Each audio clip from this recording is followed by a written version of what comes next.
Very good afternoon, students. Good afternoon. Good afternoon. So, last class we have discussed about different types of D block elements like K2Cr2O7 and KMnO4. And the last part of KMnO4 left out is the oxidizing property. Similar to K2Cr2O7, potassium dichromate, the potassium permanganate also has oxidizing nature. And you can understand the oxidizing nature of potassium permanganate using these reactions. A few important oxidizing reactions of KMnO4 are given below. Like in the acid medium, it can convert I minus to I2, Fe plus 2 to Fe plus 3. If you look at the conversion of MnO4 minus in the acidic medium, MnO4 minus is actually converting into Mn plus 2. And this balancing of reactions is very important. Okay. So MnO4 minus is converting into Mn plus 2, MnO4 minus converting into Mn plus 2. So if it is undergoing reduction, it will oxidize the other species. So Fe plus 2 to Fe plus 3. Oxalate C2O4 2 minus, it is converting into CO2. Sulfide is converting into sulfur, S minus 2 to S. Sulfurous acid SO3 2 minus is converting into SO4 2 minus. Nitrite NO2 minus is converting into nitrate NO3 minus. So different species like iodide, sulfide, oxalate, yes or no, SO3 2 minus, sulfurous, nitrite, all these species were undergone, all these species were actually oxidized along with the Fe plus 2 as well. So these are actually oxidized with respect to manganate ion, that is permanganate ion, and the permanganate ion is oxidizing all these species and itself is converting reduced to Mn plus 2 ion. So what is happening? The permanganate ion is converting into Mn plus 2. So if you try to do the balancing part, MnO4 minus is converting into Mn plus 2 in the acidic medium. Let us take any species like, let us start with SO3 2 minus, sulfurous acid to sulfate. The other is SO3 2 minus is converting into SO4 2 minus. I have to balance this reaction. The ionic equations I can balance it by using the half reaction method. That is the simplest way. To balance oxygens in the acidic medium, because already manganese is balanced, first step is balance all atoms other than oxygen and hydrogen. Once the oxygens and hydrogens are balanced, once all atoms other than oxygen and hydrogen are balanced, now balance oxygens and hydrogens. To balance oxygen, what you have to do, students, in acidic medium? To balance oxygens? Addition of H2O. Addition of H2O. So 4 oxygens are there, so 4 H2O I have to add. Very good. Because of addition of H2O, what happens? There is an imbalance in the hydrogens. To balance hydrogens, what I have to do? Add. Hydrogen ions on the other side. Very good. How many I should add? Because 4 H2O added, so 8 hydrogens obtained. So 8 H plus I have to add. Where I have to add? 8 H plus I have to add on the other side. So because of 8 H plus hydrogens balanced, because of 4 H2O oxygens balanced, only thing now which is going to be balanced or which is need to be balanced is charge. Plus 8 minus 1, that is plus 7 is there on the left hand side. On the other side we have plus 2. So to balance charge, I need to add required number of electrons. So MnO4 minus plus 8H plus, how many electrons I should add? 5 electrons. Now become Mn plus 2 plus 4H2O. So plus 8 minus 1 minus 5, that is minus 6. Plus 8 minus 6 is plus 2. Plus 2 on left side and plus 2 on right side, that is balanced. What about SO3 2 minus to SO4 2 minus? SO3 2 minus to SO4 2 minus, you are actually having sulfurs already balanced. Only thing I need to balance is the oxygens. To balance oxygens, what you have to do? I have to add required number of H2O. So SO3 2 minus plus H2O, 1 H2O will add. So oxygens going to be balanced. So to balance oxygens in acidic medium, I have to add H2O. That's what I have done. Because of addition of H2O, what I have? An imbalance in hydrogens has been created. To balance hydrogens, what I should add? I should add required number of H plus ions. 2H plus other side. Everything seems balanced except charge. This side SO3 2 minus, I have minus 2 charge. Other side minus 2 plus 2 0. So I have to add 2 electrons on the other side to make charge balanced. SO4 2 minus plus 2H plus 2 electrons. This is your balanced half reaction equation 1. This is your balanced half reaction equation 2. Now combine equation 1 and equation 2 such that there are no electrons in the final balanced equation. You have to combine equation 1 and equation 2 in such a way such that there will not be any electrons in the final balanced equation. How to do that? MnO4 minus plus 8H plus 5 electrons are there here. But here in the other equation we have 2 electrons. So can I multiply equation 1 with a constant 2? So it becomes 2 MnO4 minus plus 16H plus 10 electrons gives 2 Mn plus 2 plus 8H2O. What about equation 2, students? Equation 2 I can multiply with 5. So it becomes 5SO3 2 minus plus 5H2O gives 5SO4 2 minus plus 5 to the 10, 10H plus 10 electrons. Add now these two. 10 electron gets cancels out. 10H plus 16H plus. So we have 6H plus now. 5H2O, 8H2O. We have 3H2O. The others are same. 2 MnO4 minus plus 5SO3 2 minus plus 6H plus gives 2 Mn plus 2 plus 5SO4 2 minus plus 3H2O. This is going to be a balanced equation. Balanced ionic equation. Check it out once you have the balanced equation or not. 2 MnO4 minus plus 5SO3 2 minus plus 6H plus gives rise to 2 Mn plus 2 plus 3H2O plus 5SO4 2 minus. Yes or no? It is matching. So that is how you can do the balancing of ionic equations. You can do this balancing with respect to all the reagents. This is how you are having the oxidation of, that is the oxidizing property of MnO4 minus in the acid medium. Is that clear, students?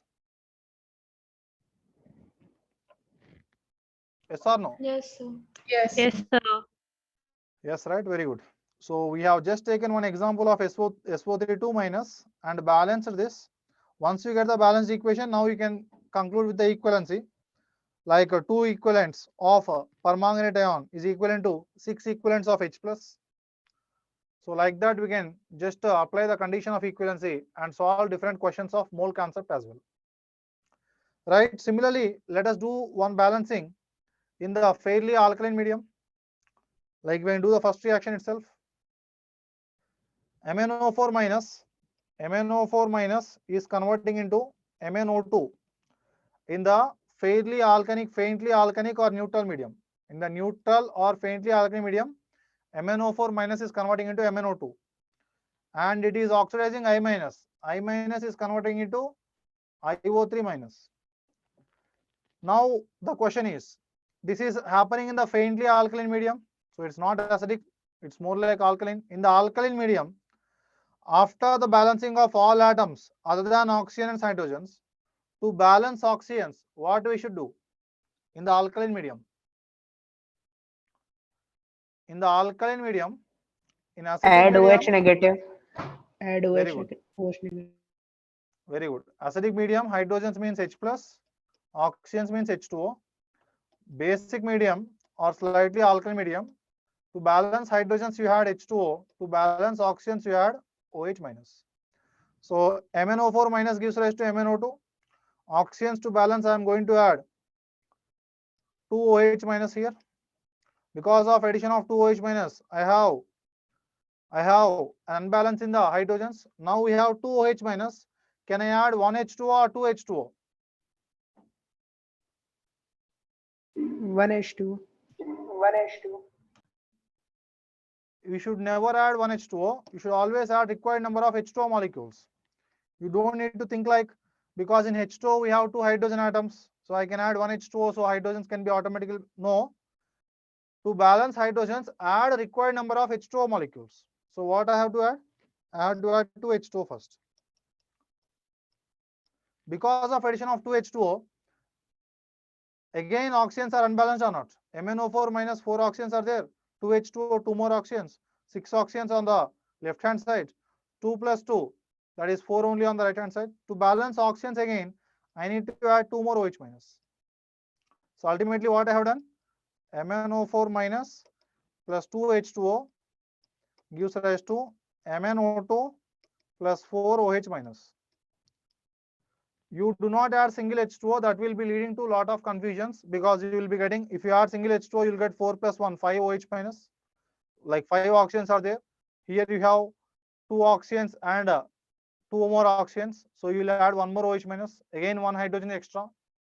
So in that way, you are not getting the right answer easily. So whenever you need to balance hydrogens in the basic medium, add required number of H2O molecules. Add required number of H2O molecules. So now you have MnO4 minus plus 2 H2O gives rise to MnO2 plus 4 OH minus. Balance charge, minus 1 on one side, minus 4 on the other side. So add 3 electrons now.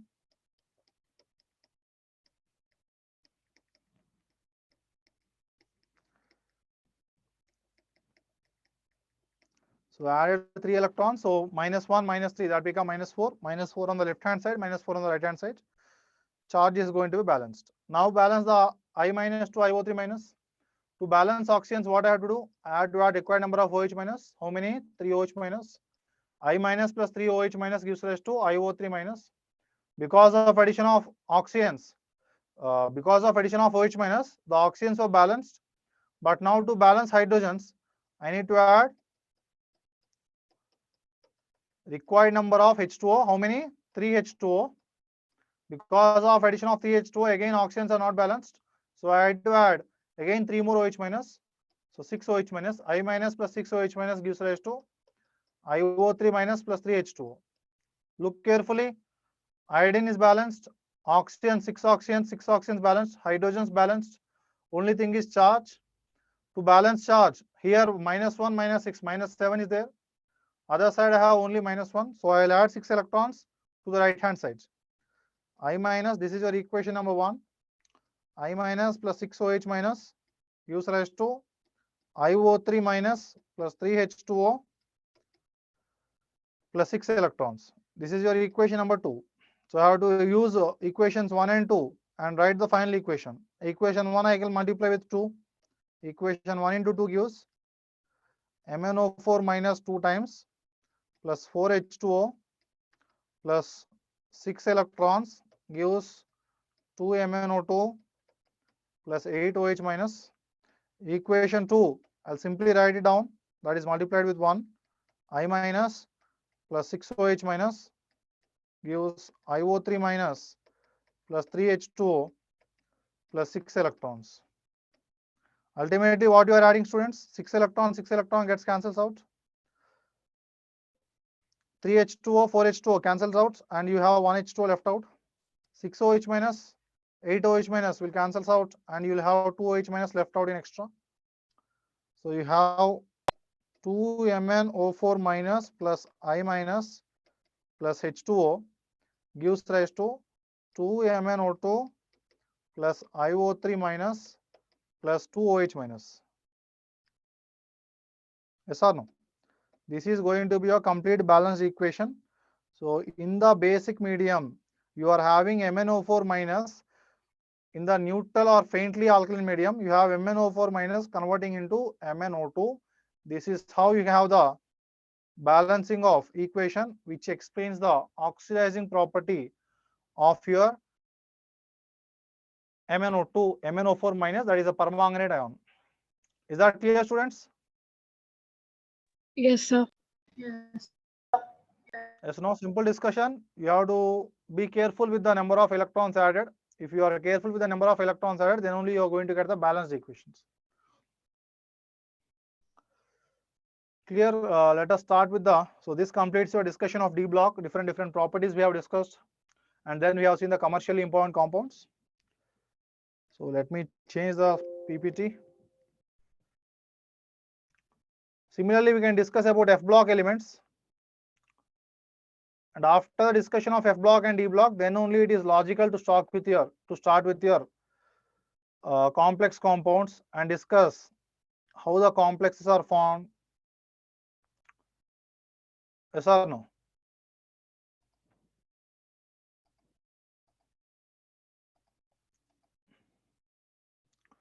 Yes.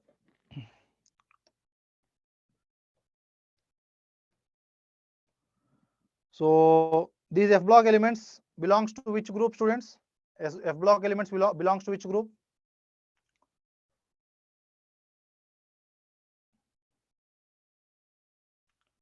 F block elements belongs to which group? Third. Very good. They all belong to the group 3 only, and they all belong to group 3 only, and they are present in the 6th period as well as 7th period. Yes or no? After lanthanum and after actinium. First, you should know what are they called as. They are actually called as inner transition elements. The reason is here the innermost n minus 2 f subshells that is going to be filled. Introduction. The elements constituting F block are those in which 4f and 5f orbitals are progressively filled.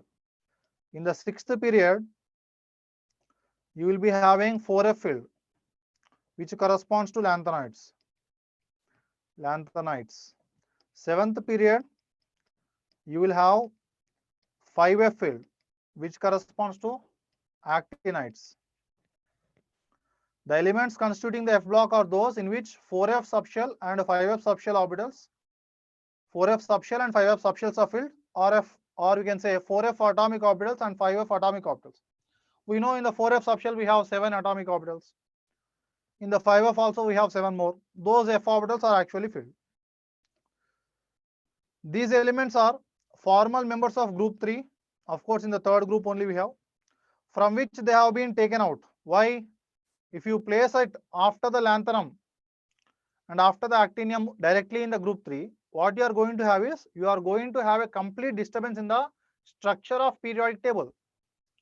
The total structure of periodic table is going to be disturbed if you directly place the elements of F block in the group 3. That is why they have been removed out from the group 3 and placed separately at the bottom of the periodic table. Okay, so these elements are formal members of group 3 from which they have been taken out to form a separate F block of the periodic table. So the name inner transition metals are often used to refer the elements are of F block, because we are we have just now seen that the inner 4f and 5f subshells they are filled. So that is why they are going to be called as inner transition elements. Is that clear, students? The introduction part? Yes or no? Yes, sir.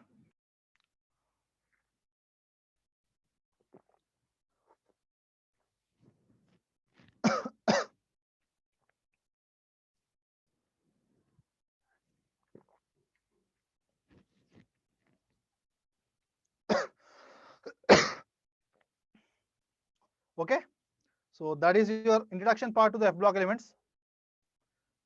The F block elements also consist of two series. What are those? Lanthanides and actinides. The 14 elements after lanthanum, they are called as a lanthanides. What are those 14 elements? We will discuss starting from cerium to lutetium. Lanthanum, after lanthanum, whatever the 14 elements are there, they are lanthanides. They are your lanthanides. Because lanthanum closely resembles the lanthanides, it is also usually included in the discussion of lanthanides. But lanthanum is not a lanthanide. After lanthanum, whatever the elements you are getting, those are lanthanides. Since lanthanum has similarity in the properties of lanthanides, it is also included in the study of lanthanides. Same with the actinides. The 14 elements following actinium, those are said to be your actinides. Because actinium closely resembles the actinides, it is usually included in any discussion of actinides. It is usually included in any discussion of actinides. Let us start. Lanthanides, cerium, Ce stands for cerium, Pr stands for praseodymium, neodymium, Nd, Pr praseodymium, Nd neodymium, Ce cerium, Pm promethium, Sm samarium. These are all the lanthanide elements. We have to look at their electronic configurations as well. Europium EU, gadolinium GD, Tb stands for terbium, dysprosium dy stands for, HO stands for holmium, HO stands for holmium,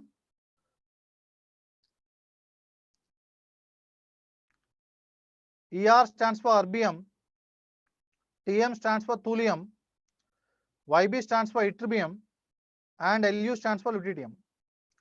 Starting from cerium to lutetium, you have 14 elements. So you will be having filling of F subshell here. In the F subshell, how many F orbitals are there? 7 F orbitals. In each F orbital, how many electrons can be filled? Each F orbital? 2 2 electrons. Very good. Each F orbital 2 electrons. So in total, 7 into 2, 14 electrons can be filled.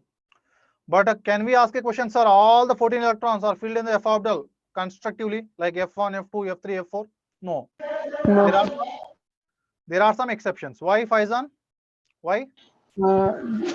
First exception because of less shielding of f orbitals, less shielding power of f orbitals, and electron sometimes goes to 5d1 orbitals as well. Yeah, that's what I am asking. Why? Why you are not writing F1, F2, F3, so on up to F14 directly? Why you are replacing one electron from 4F to 5D sometimes? Because it sometimes fills half-filled subshells. That's why electron enters another orbital. Okay. So the reason for the shifting is the close energy difference. That is the first reason. Okay. The n-2f, the n-1d, and the ns. 6s2 is always filled. There is a transfer of electrons between n-2f and n-1d. Yes, half-filled stability is there. That is always true. But the reason why it is going to be shift, because half-filled is more stable, that the electron cannot transfer. That's what I have told you in carbon also. In carbon, we write 1s2, 2s2, 2p, 2. That is the electronic configuration. In the excited state, we can write the 2s goes to the 2p. But the general electronic configuration of carbon is 1s2, 2s2, 2p2. Yes or no? So that means the energy difference between the n-2f, n-1d and the ns is very, very less. In the D block, what we have said? The energy difference between ns and n-1d, that is less. In the F block, what we are saying? The energy difference between write down this point. The energy difference between n-2f, n-1d and ns is very less. Because of that very less energy difference, what is going to happen? The electrons can easily transfer. Now look at the electronic configuration, students. Cerium. So exceptions you have to note down. Exceptions you have to note down. So cerium,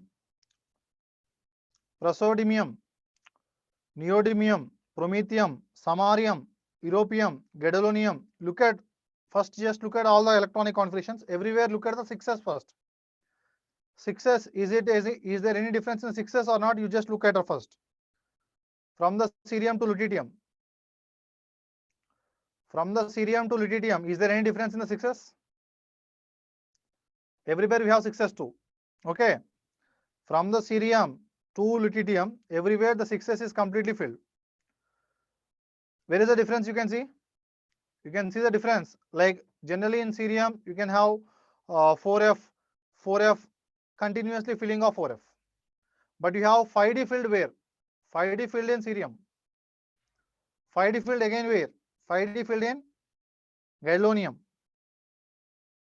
5d field again where? In lutetium. Write on this. Lutetium, you have 4f14, 5d1. Again in the gadolinium, you have 4f7, 5d1. And in cerium, you have 4f1, 5d1. Cerium, gadolinium, and lutetium, they have the 5d1 electronic configurations. You can just look at 58. Cerium stands from 58. Lutetium stands up to 71. Yes or no? You can then constructively fill the 4f subshell. 4f1 in cerium, 4f3 praseodymium, neodymium 4f4, promethium 4f5, samarium 4f6, europium 4f7, gadolinium 4f7 5d1 because of extra stability of half filled 4f and also the less energy difference between 4f and 5d. Yes or no? So less energy difference between the 4f and 5d, that is making the electron transfer. And you have the exceptions in cerium, gadolinium and lutetium. In gadolinium and lutetium, the 4f7 and 4f14, that is half filled and fully filled configurations are there. That is why the electron transfer to the 5d level. In cerium, the 4f and 5d energy difference is very less, and why this electron is transferring is because of some gain in the exchange energy or so. Okay, write down these exceptions. In cerium, gadolinium and lutetium, you have the exceptions of electronic configurations.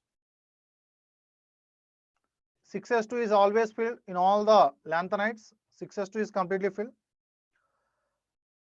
In every other lanthanide, you have 5d 0 only, except cerium, gadolinium, and lutetium. In cerium, you have 5d1, gadolinium 5d1, lutetium 5d1.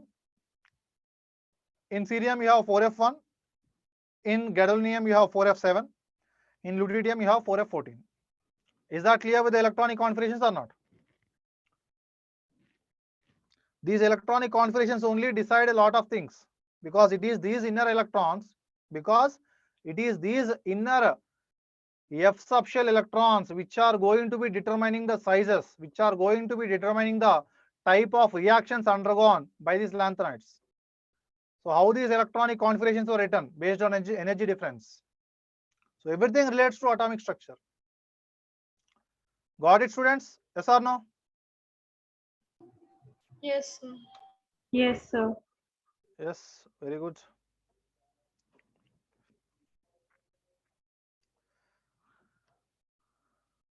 Yeah, write down this.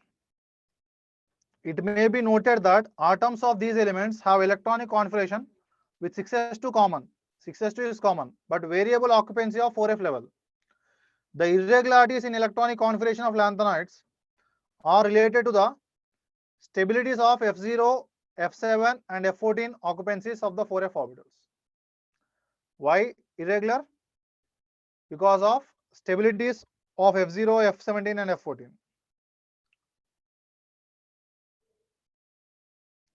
Atomic and ionic radius you compare with the same point we have discussed in D block also. If you compare the atomic and ionic radius from cerium to lutetium, what is actually happening? The 4f subshell is filled because of filling of electrons in the 4f subshell. What you are going to have? Lanthanide contraction. Lanthanide contraction. Very good. Lanthanide contraction. I have explained this lanthanide contraction using an example of arrow and shields. Yes or no? If you remember the day before yesterday. So we have nucleus. We have electrons filled in the 4f subshells or f subshells. This f subshell has electron density dispersed in nature. Because of that, the nucleus can attract the outermost electron easily. So if outermost electron is attracted greatly, obviously size is going to be decreased. So all the lanthanides, starting from cerium to the lutetium, if you go from left to right, what happens to the size? Size is decreasing. The reason is lanthanide contraction. Lanthanide contraction, it is due to poor shielding of Poor shielding effect. yes, Vaidehi? Yes, that is poor shielding effect. Yeah, the poor shielding effect of 4f electrons, right? Yes, sir. Okay. So in the lanthanides, when you go from left to right, that is going to be having the 4f subshell electrons. They will not shield the outermost electron greatly because of their dispersed in size, because of their dispersed size. Because of that, what happens? The outermost electrons were exposed to the nucleus greatly. Because of that, size will be decreased. So the overall decrease in ionic radii from lanthanum to lutetium is unique. That is unique in the chemistry of lanthanides. This is due to poor shielding of the nucleus by inner penultimate 4f orbital. The cumulative effect of contraction in size of lanthanide series, that is known as lanthanide contraction. The decrease in atomic radii is not quite regular, whereas for the ionic radii it is regular. All lanthanides shows +3 oxidation state. So the decrease in the ionic radii of M+3, that is completely regular from the starting from lanthanum to the lutetium. Okay, but not for the atomic radii. For ionic radii, it is completely regular because for the atomic radii, we still have the outermost electrons. For ionic radii, we have removed the 3 electrons. Yes or no? That is why you are going to have complete decrease in the ionic radii in a unique fashion. Can I say similar to lanthanides, actinides will also have electrons in the 5f. Like in the lanthanides, we have 4f subshell field. In the actinides, we have 5f subshell field. Yes or no? So can we say actinides also will have Yes. contraction? Yes, sir. So if you try to compare lanthanide contraction and actinide contraction, which is greater?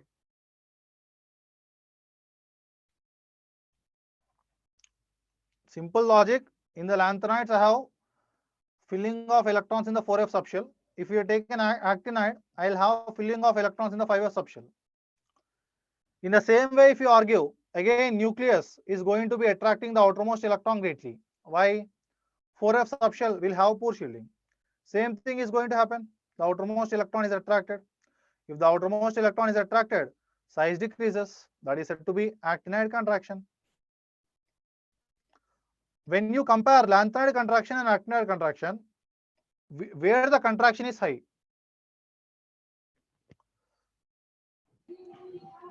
5F. Why the he says 5f?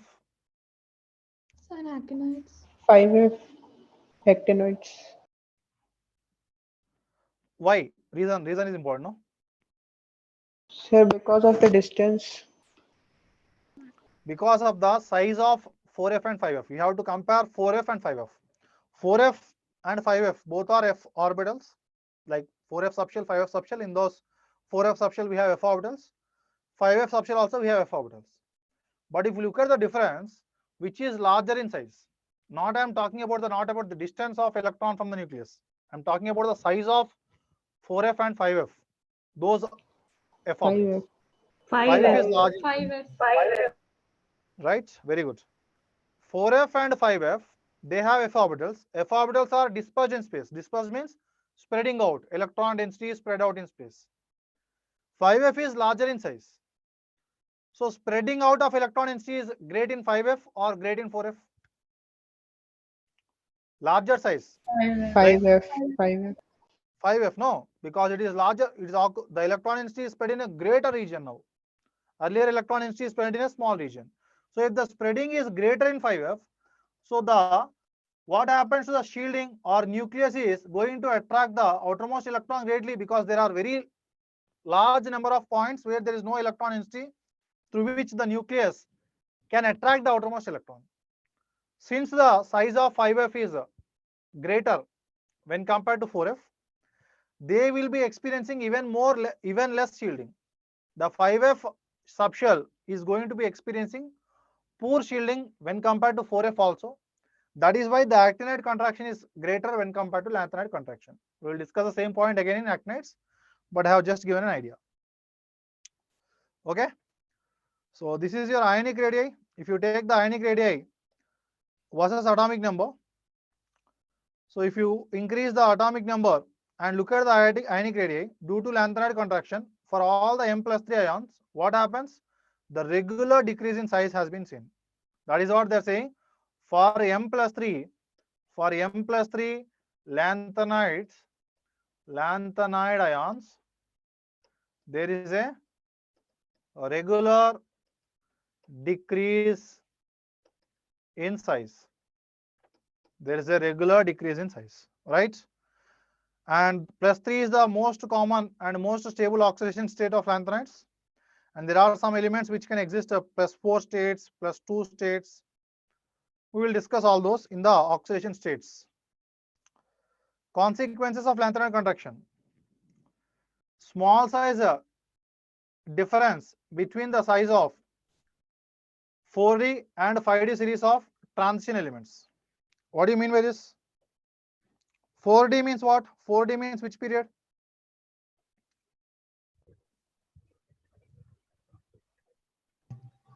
Sixth period. Yes or no? 4D means fifth period. 5D means sixth period. In the sixth period, you have lanthanides. Here you have lanthanides. So in the 5D period, you have an element A. In the 6D period, you have element B. When compared to element A, element B should be larger in size because they are in the same group. But what happened to the sizes of element A and B? Element A and element B will have approximately same size. Why it is going to happen? The sixth period element, why it is having the same size as that of fifth period element means in the sixth period, the lanthanide contraction is taking place. Because of that, size decreased greatly in such a way such that the size is now going to be equal to the size of a above, that is above element, that is fifth period element, right? That is a small size difference between the size of 4D and 5D series elements of transition elements. Effect of basic strength. Basic strength decreases on moving from left to right. How can you say this, students? Basic strength. Lanthanides are forming hydroxides of LNOH taken thrice, let us say. Lanthanides are forming hydroxides of the type LNOH taken thrice. LNOH taken thrice gives Ln plus 3 OH minus. LNOH taken thrice gives Ln plus 3 OH minus. What is Ln? Ln is a lanthanide element. Lanthanide element. What is happening now if you look carefully? Effect of basic strength. Basic strength is decreasing on moving from left to right. Why? Of course, there is steady decrease in size, small size energy difference between 4D and 5D series. But how the basic strength can be understood? Let us consider CaOH taken thrice, and let us consider go on to last one LuOH taken thrice. In CaOH taken thrice, what type of bonds are there between cerium and OH minus? Cerium is in +3 states. Between OH minus, what type of bond is there? Can Ionic. I say no bond is completely ionic or no bond is completely covalent? There is always some ionic character associated with a covalent bond. There is always some covalent character associated with the ionic bond. Can I say like that or not? Yes. Yes, sir. Yes, sir. Yes, right? So now what Yes. I'm looking at is, yeah, now what I'm looking at is, if there is a more ionic character, then it is more basic, obviously. If it is a more ionic character, then we have more OH minus ion concentrations. If OH minus ion concentration is high, it is said to be more basic. So more ionic character, what I can say, more ionic character of hydroxide indicates means more basic. As So I size have, decreases, ionic character decreases. That's why it's more basic, I think. yeah, how it decreases, that's the point, right?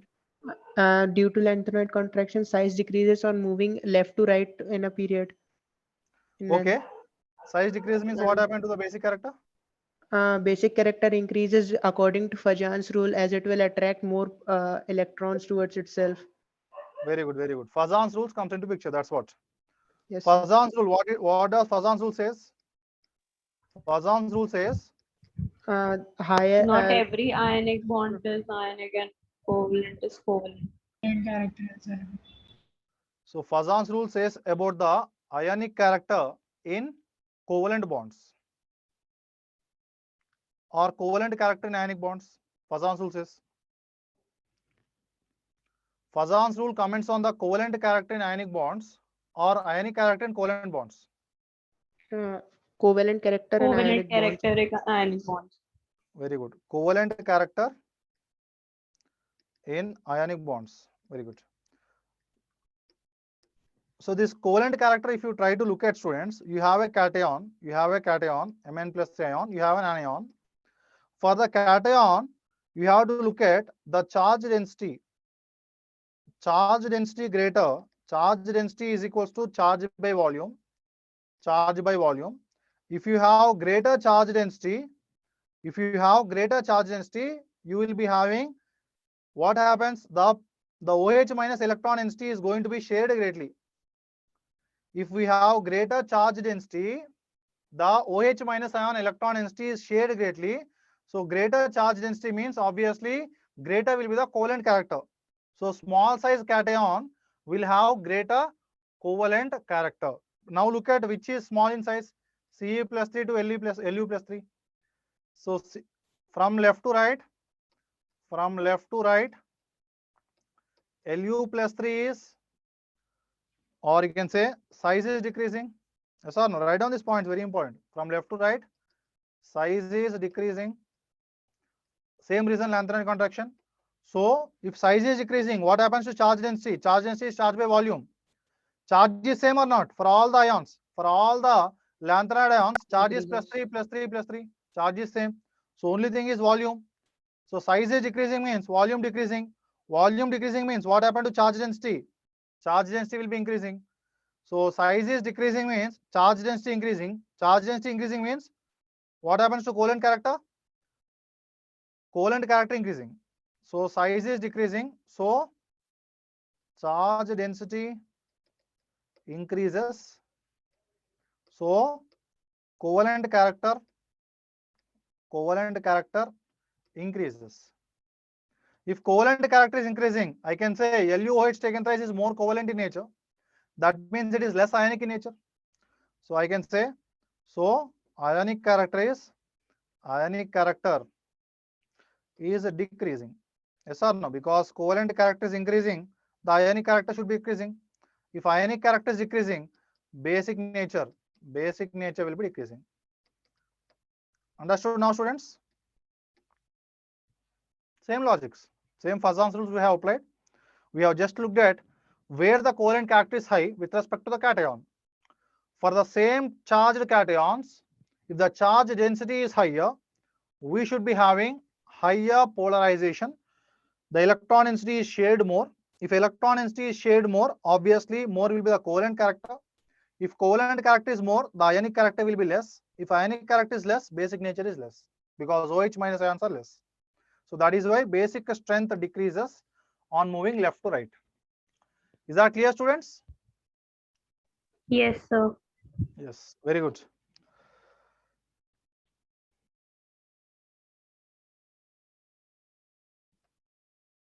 The common oxidation state for lanthanides is plus 3, but they also show plus 2 and plus 4 states in some cases.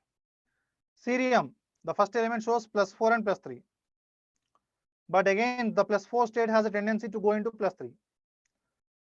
Praseodymium, neodymium, terbium, dysprosium, they also exhibit plus 4 states, but only in their oxides MO2. Write down these points, important. Not every line, you can just write down the elements and respect to oxides. Eu plus 2 is a strong reducing agent. Reducing agent means what? Undergoes Oxidation. Ce is undergoing plus 4 to plus 3. What do you mean by plus 4 to plus 3? It is undergoing oxidation or reduction? Reduction. Ce is undergoing reduction. So can I use Ce4 as an oxidizing agent? Yes, sir. Yes, sir. So can I use Ce4 as an oxidizing agent in an organic reaction like K2Cr2O7 KMnO4? In the place of K2Cr2O7 KMnO4, I can also use Ce4 as a strong oxidizing agent. You don't need to confuse there. If I give an organic reaction, if I give an alcohol to you, RCH2OH, and I am treating this alcohol with Ce4, I can directly write RC double bond OH because Ce4 is a strong oxidizing agent. Why it is a strong oxidizing agent? Because all the lanthanides has a greater tendency to move toward their +3 state. So cerium goes from +4 to +3. So it is gaining an electron. It is gaining an electron means it is undergoing reduction. So it is a strong oxidizing agent. So that can also be done. Okay. So instead of directly giving the whether Ce is acting as a cerium 4 is acting as an oxidizing agent or not, you can, although they can directly give in the organic reactions, Ce4 can also be used as an oxidizing agent, converts the primary alcohols to respective carboxylic acids. Ytterbium in the +2 state has F14 configuration. Terbium in the +4 state it has F7 configuration, and they have tendency to convert to +3 state. It has tendency to convert to +3 state. +2 to +3 means it is undergoing oxidation. Oxidation means something which is undergoing oxidation, it will be acting as a reducing agent, so reductant. Terbium +4 to +3, it is undergoing reduction. Something which is undergoing reduction, it will be used as an oxidizing agent. The behavior of samarium is very similar or very much like europium, exhibiting +2 and +3 states. I can say species which are exhibiting in the +2 state, they can convert to +3. That means species which are in +2 states, they can undergo oxidation. That means they can act as a reducing agents. Also, species in +4 state undergoes reduction, so they can act as strong oxidizing agents, and they are strong oxidizing agent, not weak like your PCC, PDC. It is not happening. Why? You may ask a question, sir, how can you say they are strong or weak? By the electrode potential values. The electrode potential values are in such a way such that the oxidation is happening at a greater rate. How, sir? How you can say the electrode potentials are so and so? Because electrode potential is not decided by a single parameter. It is decided by enthalpy of atomization, sublimation, ionization energy 1, 2, and 3, because here we are talking about M+3 ions, and also the hydration. When you sum up all these factors, then you calculate the electrode potential, and then you relate delta G is equals to minus NFE. Yes or no? Based on that only these comments have been given. Understanding now, students? So the Ce4 is a strong oxidizing agent because it has a greater tendency to convert into +3. Right? So these are some of the points. We can continue with the general characteristics as well. The general characteristics of lanthanides, they are silvery white, they are soft metals, and they tarnish rapidly. Tarnishing means what?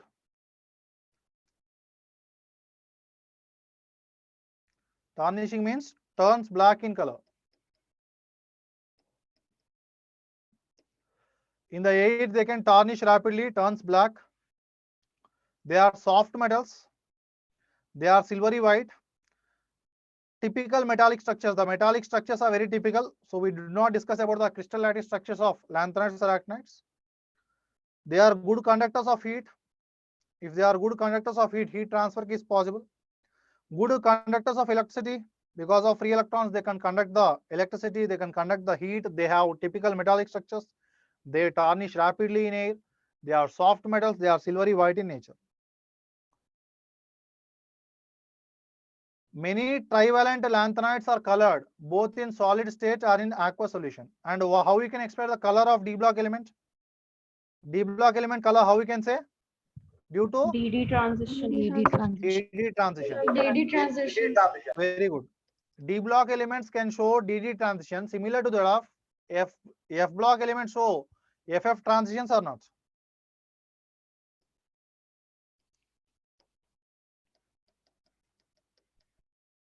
Similar to D block elements, F block elements can show FF transitions. Now you will have a doubt. Sir, you have explained that in the DT transition you have T to G level, EG level. So from lower T to G to the higher EG, the electron excitation is happening, that's fine. But in F block elements, the 7 F orbitals, how are they going to be splitted? From where, from which F orbital to which F orbital the electron is transferring? You explain that means that is not in our course. Because the F orbital shapes itself is complex. If you understand how I can say the d orbitals are going to be splitting into two levels like T to G and EG, how you can say this, students? How do we know that splitting of d orbitals occurs in the complexes and they will give T to G level and EG level? If you look at the complexes, in the complexes, the set of those d orbitals in the octahedral complex, the set of those d orbitals whose lobes are along the axis, whose lobes are along the axis, they experience more repulsion. Like you consider d orbital. Yes or no? You consider d orbital. This is your x-axis, y-axis, z-axis. X, Y, Z. We have a metal ion at the origin, let us say.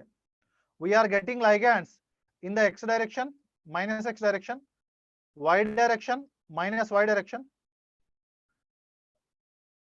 z direction, minus z direction. Ligands are approaching in the x direction, minus x direction, y direction, minus y direction, z direction, minus z direction. We have ligand somewhere here. You are getting, you have metal somewhere here. Ligand 1 is coming like this, ligand 2 in the upward direction, ligand 3, ligand 4, ligand 5, ligand 6. So I can imagine this as x-axis, this as your minus x, plus y. Yes or no? You can just take, this is your plus y, x, minus x, plus y, minus y, plus z towards my sides, minus z towards your sides. Ligands are approaching along the axis. In the metal, d orbitals are there. The metal d orbitals, what are the d orbitals in the metal? dxy, dyz, dzx, dx square minus y square, dz square. Out of these 5 d orbitals, which d orbitals has their lobes along the axis? Which d orbitals have lobes along the axis? dx square minus y square and dz square. Very good. dx square minus y square will have lobes along x direction and along y direction, plus x minus x plus y minus y. dz square will have lobes along z direction and you have electron density in the xy plane.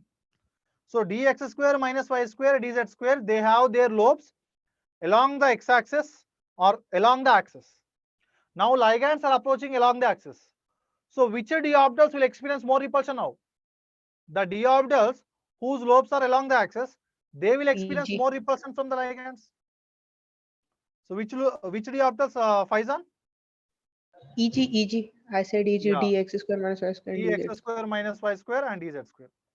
dxy, dyz, dzx, they will experience less repulsion because they have lobes in between the axis. Ligands are not coming in between the axis in the octahedral complex. If it is tetrahedral complex, reverse happens. In the octahedral complex, splitting happened like this. The same splitting I cannot explain in the f orbital. Why? Because do we know the shapes of f orbitals? No, the f orbitals are complex in nature. We do not know the shapes of f orbitals. The electron density is just spread out. The f orbital shapes itself are complex in nature. So then is it logical to say these are the specific set of f orbitals which experience more repulsion and the other set of f orbitals experience less repulsion? No, obviously. If that is not happening, we cannot say which are the set of f orbitals with lower energy and which are the set of f orbitals with high energy. So if that is the case, we cannot say how the FF transit is happening. But we know some f orbitals will have more repulsion, some will have less repulsion. So FF transitions are happening, but between which f orbital to which f orbital, that we don't know. Understood this point or not? The FF transitions are happening, but between which orbital to which orbital, that we don't know. And also if you look at the f orbitals are more dispersed in nature. Because of that, the f orbitals, since they are more dispersed in nature, they have very close energy levels. Like we can have one f orbital here, the other can be here, the other can be here, the other can be here. Because of that, the electron can go from lower energy to higher energy. Again from this energy to this energy, like the F orbitals are they can be having energies very close. What do you mean by this? That means that the lower energy F orbital, which has electron, that can go to higher energies, which are many possibilities. 1, 2, 3, 4, 5, 6. The seventh also I can write. So the many FF transients are possible. And because of less energy difference between all those F orbitals upon splitting, the FF transitions are going to be very narrow. Write down these points. The color of these ions may be attributed to the presence of unpaired F electrons. However, absorption bands are narrow, probably because of the excitation within the F orbitals called as FF transition. They were also talking about probability. Okay. La plus 3, Lu plus 3 does not show any color. Why? Because they do not have F electrons. F0 and F14 configurations are not colored. Configurations are not colored. So this is about the color of F block element, students, which is again due to the transitions of electrons within the F orbitals, that is FF transitions. But FF transitions are much more complex because we don't know the structures of F orbitals.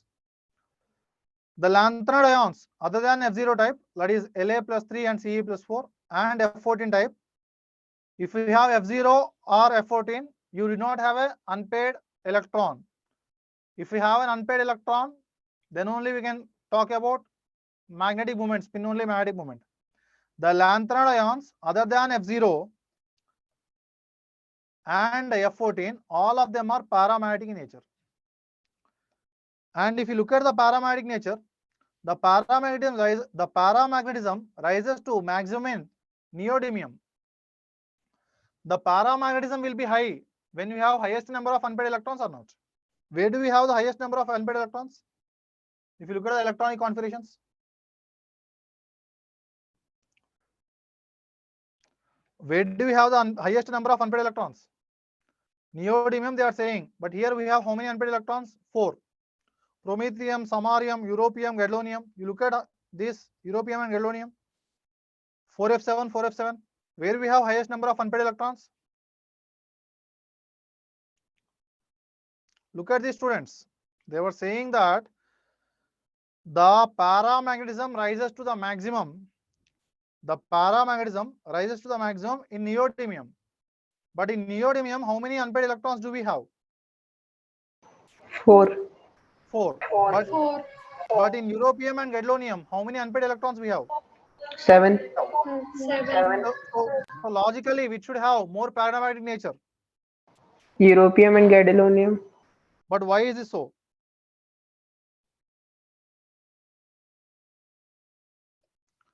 The paramagnetism rises to maximum is neodymium. The reason is, I have told you about the paramagnetic nature in the day 1 when we have discussed. We have nucleus at the center. We have nucleus of the atom at the center. What is the motion of electron? You imagine this as electron. Electron spins around itself and it will orbital. It will orbit around the nucleus. So the magnetic movement of the electron is due to its spin as well as its orbital motion. If you are just concentrating on the number of unpaired electrons, you are looking only at the spin. But we do have orbital motion of electron or not. So the paramagnetism rises to maximum in neodymium because of the effective magnetic moments of orbital motion and spin motion. Write down that point. This is due to the combined effect of you will get a doubt generally if you read it, because number of unpaired electrons are higher in gadolinium and europium, but in reality it is neodymium which is having the highest paramagnetic nature.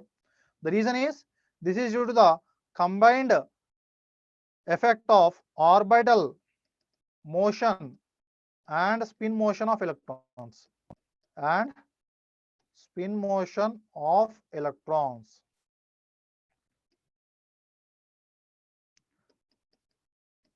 Got it now, students? Can I proceed further?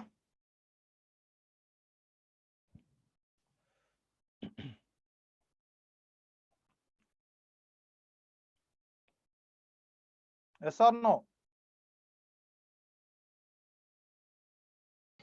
Yes, sir. Yes.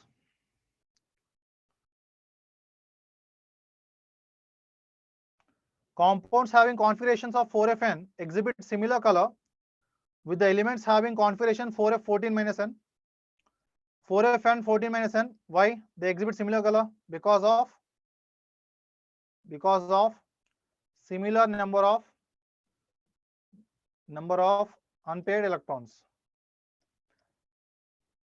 The compounds having configuration 4Fn and 4F14 minus n will have similar color because of similar number of unpaired electrons. Gadolinium is a ferromagnetic substance. It is ferromagnetic in nature. That means it is an extreme form of paramagnetic nature. Neodymium exhibits highest paramagnetism. It is a combined effect of spin and orbital magnetic effect. That's what I have told you. Neodymium exhibit highest paramagnetism. It is a combined effect of spin and orbital motion.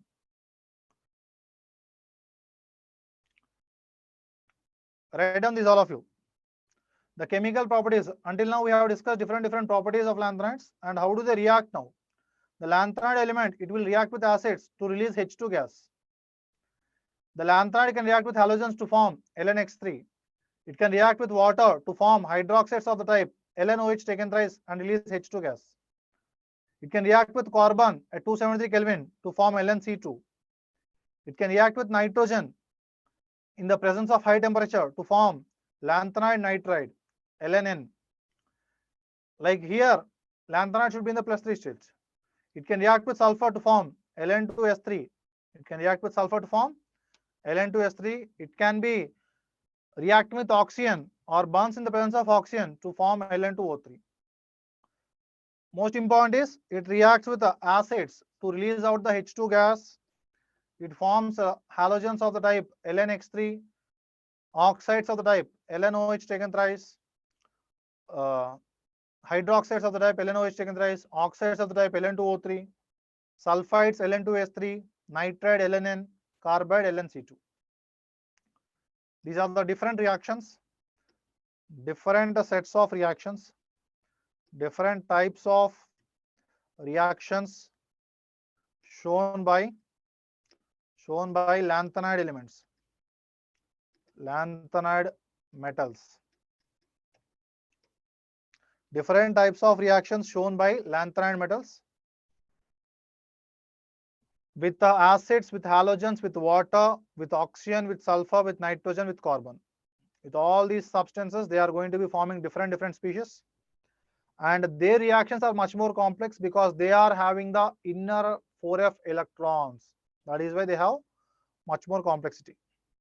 And although we have written the electronic configuration for lanthanides, we have to follow this configuration only. But the recent journal from the Oxford University says that elements greater than 60 electrons or 50 electrons, for them all these rules are not valid, and the electronic repulsions are going to be governing. Based on electronic repulsions only, the configurations has to be written. But that is most advanced, yes or no? That is why whatever the configurations we know as of our 12th standard, we stick to this. But in reality, electron is not a particle. It is a region of, it is a negatively charged cloud. It will be more governed by the repulsions what it is experiencing instead of this off-bar rule and all other things. These off-bar rules, Pauli's exclusion principle, they are only good for the first few elements, but the heavier elements, for the heavier elements like lanthanides and actinides, their electronic configurations are majorly governed by the type of electronic repulsions happening, not by these off-bar rules and Pauli's rules. But that is advanced research. But we have to stick our concepts to the IUPAC level or the NCERT level. So we still read the electronic configuration. We have to look at the exceptions and remember those. Clear? So these are your chemical properties, students, of lanthanides. Other properties is lanthanides form alloys. An alloy of lanthanide with iron, that is called as mish metal. Mish metal actually contains 95% lanthanide metal and just 5% your iron, and mish metal combined with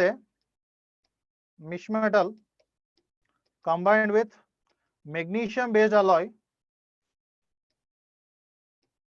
will be used in the preparation of bullets as well. Will be used in the preparation of bullets. Yes or no? Mish metal along with the magnesium based alloy will be used in the preparation of bullets or in the manufacture of bullets. So these lanthanides have a greater tendency to form complexes. Actinides also has greater tendency to form complexes, and they also have a tendency to form alloys. Alloys means combination of different metals. And why this alloy formation happens? Because of similarity in sizes. And mish metal, which is an alloy of lanthanide metal with the iron, that can again be complexed with the magnesium based alloy, and that is used in the manufacturing of bullets. Right? These are the different properties of lanthanides. Let us start with actinide, students. Sir, can Similarly, you show the previous slide? this one, note down.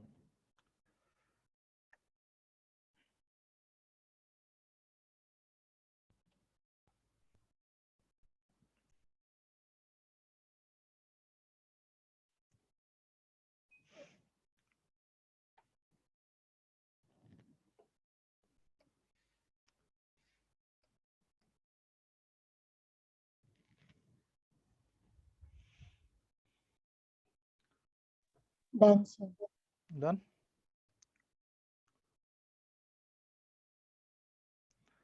Similarly, we can look at actinide, students. Again, 14 actinides are there. We have to look at their names and the electronic configurations. Thorium, protactinium, all actinides, are they radioactive in nature? Yes or no?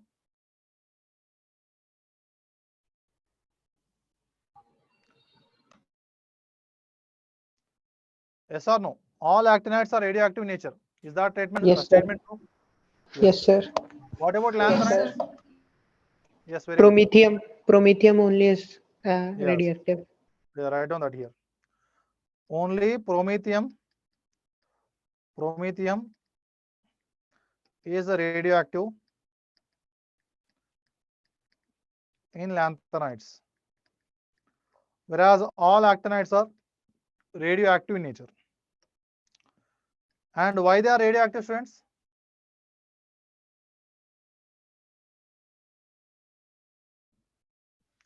Why they are radioactive? Due to their non-uniform electronic configuration.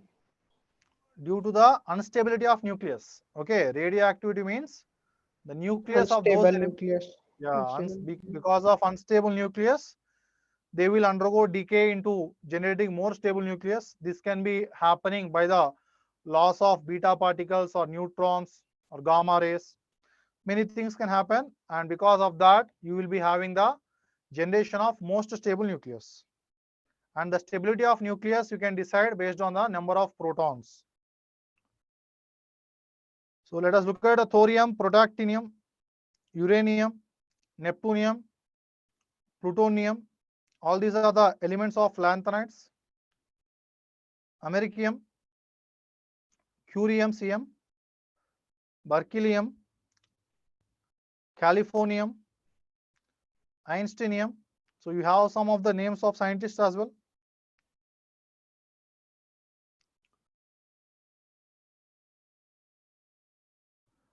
Fermium, mendelevium, nobelium, and lawrencium. Okay, so you have lanthanides from which electronic configuration to which electronic configuration? That is from which atomic number to which atomic number? 71 to 103. 71. Actinoids 71 to 103 and lanthanoids 57 to 993. Confused or? Sir, a bit confused. Okay. Actinides will be from 90 to 103. Okay. 103. Remember this. Lanthanides will be from 58 to 71. What about 57? Lanthanum. What about 89? Actinium. Okay, write down this. Sir, You have to actually in remember. NCERT, lanthanum is given in 57. That's why I've considered it. Yeah. Okay, no problem. Okay, you have to remember. D block and F block means you already have written the NEET exam. You will be knowing it will be a pure inorganic chemistry. How much you remember, that much confidence you'll have. Okay. So lanthanum is 57. We'll include that in the discussion of lanthanides, but it is not a lanthanide. Actinium is 89. You have to include that in the discussion of actinides, but it is not an actinide. Actinides will be 90 to 103. Lanthanides will be 58 to 71. Okay, students? And these are the different names of actinides. After these actinides, we have to obviously look at, after looking at their names, we have to look at the electronic configurations. Look at the electronic configuration. First, to concentrate on 7s, because the same thing we have discussed in the lanthanides as well. First, we have looked at 6s. Everywhere we have 6s too. So only difference we have found in the 5D and 4F there. Now here you will be finding the difference in 6D and 5F. You will be finding the difference in, look at all the electronic configurations of 7s first. Everywhere you have 7s2. Everywhere you have 7s2. So just concentrate where you are having 6D filled. 6D is filled in lawrencium.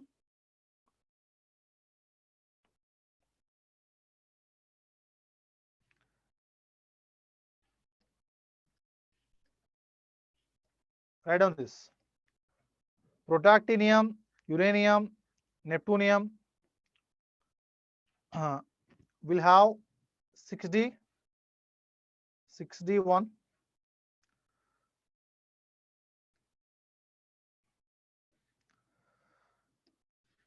Will have 61.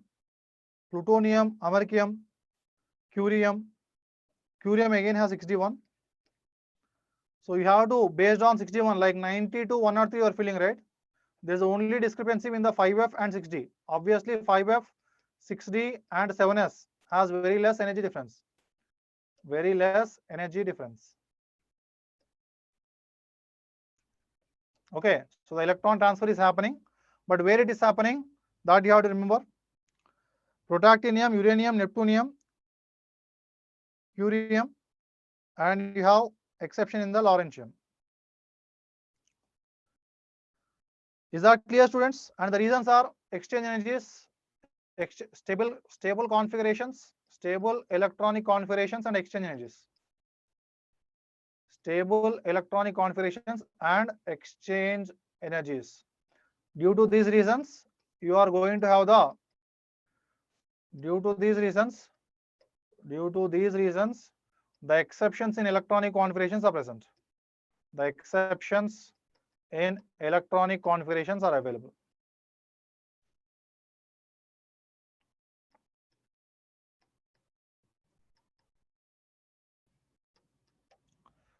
All of you note down the students.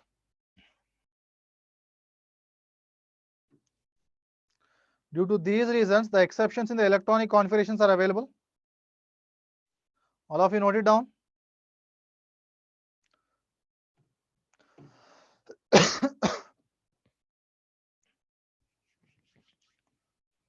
Fine, let us proceed further. It may be noted that atoms of these elements have electronic configuration with 7s2 common, but variable occupancy of 5f and 6d subshell. The same reason, the irregularities in the electronic configuration of actinides are related to the stabilities of F0, F7, and F14 also.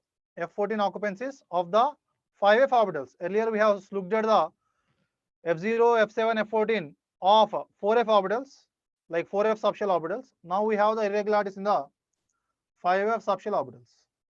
Because of these more stabilities of F0, F17, F7, F14, we have more stability. Because of more stability of F0, F7, F14, we have irregularities in the configurations, and there is an variable occupancy of 5F and 6D only. We have 7S completely filled with the 7S2. Right? Ionic sizes, same as your lanthanides. The general trend in lanthanides is observable in actinides as well. There is a gradual decrease in the size of atoms or M3 plus ions across the series. The general trend in lanthanides is observable in the anthanides also. That means due to poor shielding of 5F subshell, the size of actinides will also decrease. This may be referred as the actinide contraction, similar to lanthanide contraction. The contraction is, however, greater.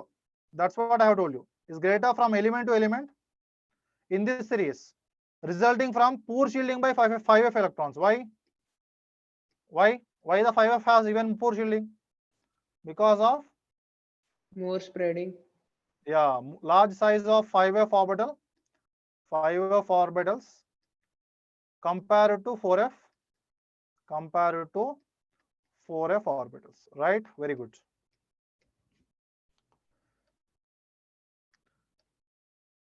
Actinide contraction is due to the electrons present in the 5F subshell, and obviously those 5F electrons are responsible for actinide contraction. The same point, students, is that clear or not? All of you? Yes, sir. Yes, very Yes, good. sir. Yes, sir. Yes, very good. Color. Actinides are also generally colored. Only exception is F0, F14 configurations. Whenever we have F0, F14 configurations, the color is not there. No color. In the F0 and F14 configurations, color is not there. Why? Because FF transitions are not possible. The color of actinides obviously depends upon number of 4F electrons. Similar to lanthanides. In lanthanides, we have said 4F and 4F 14 minus N will have same color. Why? Because same number of unpaired electrons or similar number of unpaired electrons. Similarly, the number of unpaired electrons in the 5F subshell, that is also going to be determining the color. The color of actinides depends upon number of 5F electrons. If there is no unpaired electrons, it will be colorless. If there is no unpaired electron, it would be colorless. Like I have told you, F0 and F14, they do not have any unpaired electrons, so obviously no color. Same reasons. Oxidation states.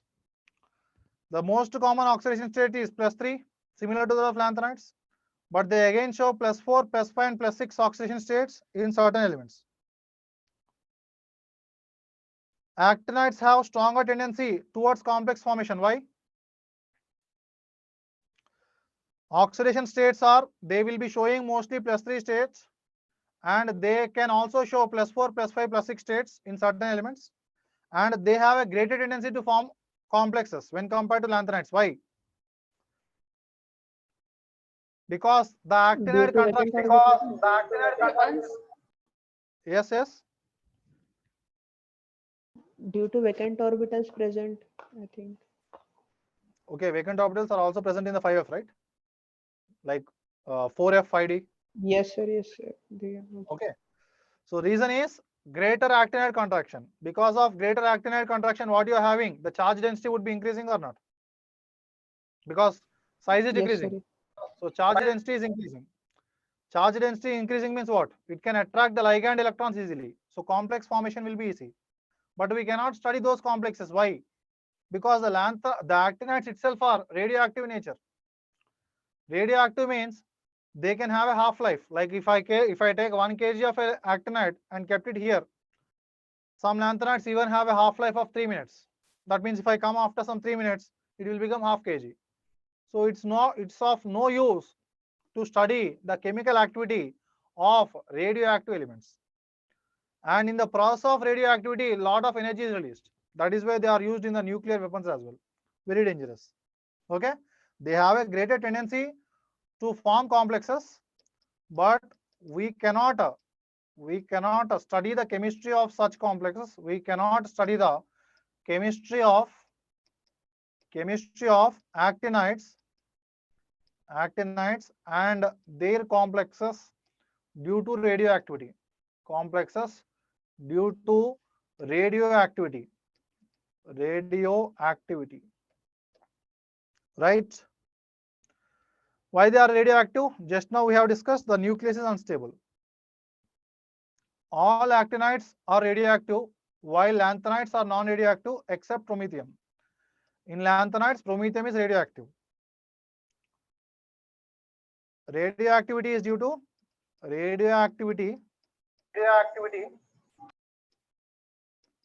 to unstable nature of nucleus or due to nuclear instability, due to nuclear instability, and in this process, in the process of gaining stability,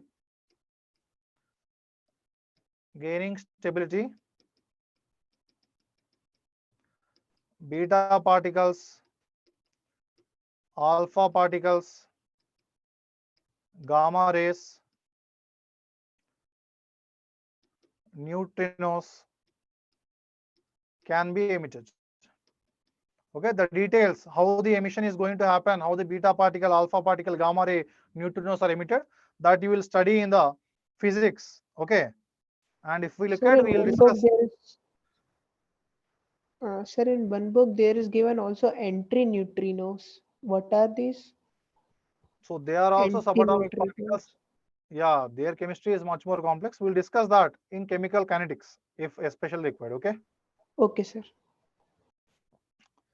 So, so that is about your radioactive students. Antineutrinos, neutrinos. There are many particles actually.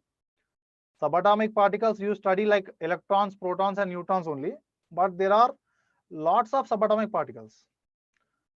We cannot say these are the fundamental particles because there are other particles like mesons, pi mesons. How these subatomic particles exist? Like if you talk about an atom, inside an atom we have what? We have nucleus at the center and we have electrons revolving, right? Inside the nucleus, what do we have? We have protons and neutrons. The first question you need to understand is, if you take a heavier element like an actinide or lanthanide, in actinide or lanthanide, how many protons will be there? Like just now we have discussed atomic number varies from 90 to 103. So we can have minimum of 90 protons to 103 protons. Yes or no? Yes, sir. So 90 protons, what is the charge of proton? Proton is positively charged. Positive.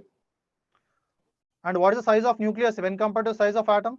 Nucleus is 1 lakh times smaller. 1 lakh. Yes or no? Nucleus is 1 lakh times smaller when compared to size of atom.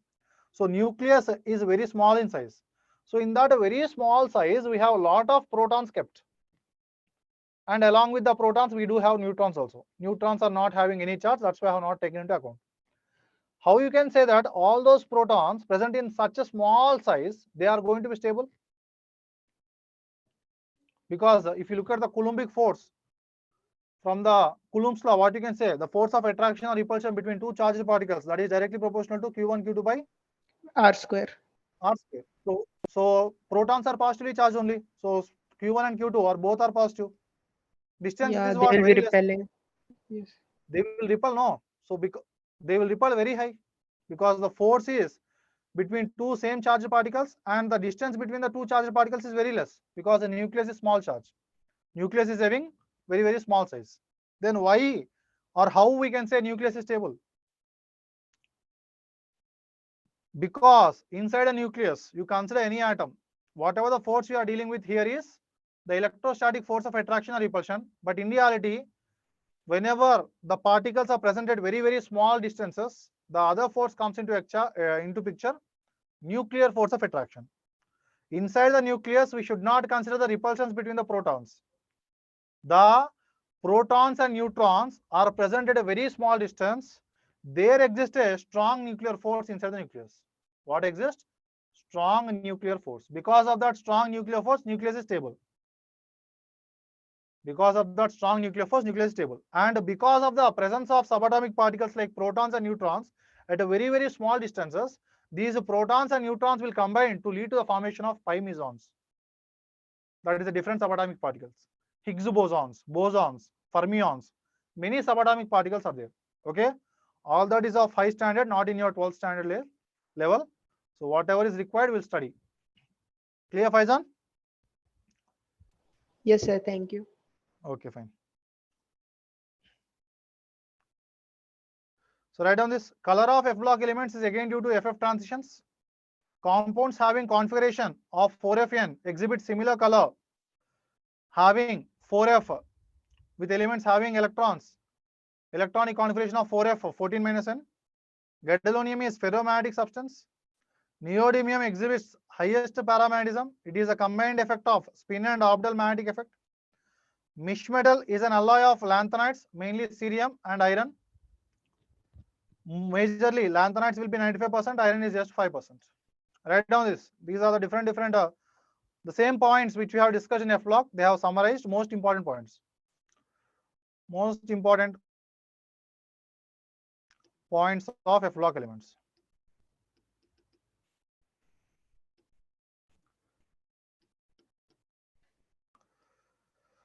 Okay, this will be completing your D block and F block element, students. This is a foundation to understand your complex compounds or coordination compounds. Okay, in the next class, what we are going to discuss is, we'll start with complex compounds or coordination compounds. First, explain the basic difference between what is double salt and what is a complex, how a complex are formed, what are metal ions, what are ligands, how many types of ligands are there, what is synergic bonding, how the pi bonding is also leading in the complexes. All the discussion we are going to study. So this D and F blocks, you try to read maximum whatever the concepts I have explained, and along with that, the NCERT line to line you have to read, be perfect, and try to solve questions from the modules, yes or no, DPPs and exercises. Fine, students. Thank you all, everyone. Bye bye. Thank you, sir.